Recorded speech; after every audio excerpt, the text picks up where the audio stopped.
আসসালামু আলাইকুম ওয়া রাহমাতুল্লাহি ওয়া বারাকাতুহু। আবারও একটা নতুন ভিডিওতে আপনাদেরকে স্বাগতম। আমি আজকে দেখানোর চেষ্টা করব একটা তেলাপিয়া মাছকে আমি সিজার করি। এটাকে আমি কাটছিলাম। তো এখানে আপনি দেখতে পাচ্ছেন এটা একটা লিভার।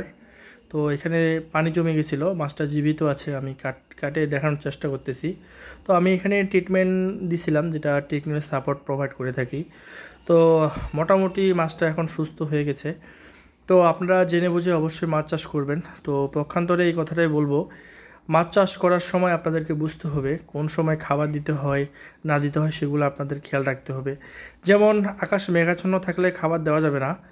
আর বিশেষ করে আমাদের যে প্রবলেমটা হয় তেলাপিয়া মাছের স্টেপোকোকাস বা লেগ ভাইরাস, আসলে এই ট্রিটমেন্টটা দেওয়াটা আসলে খুব কষ্টসাধ্য হয়ে পড়ে। ধরেন যে বিভিন্ন কোম্পানির স্যানিটাইজার, তারপর প্যারাসাইট প্রবলেম হয়। তো একই ভিডিওতে অনেক কিছু বলা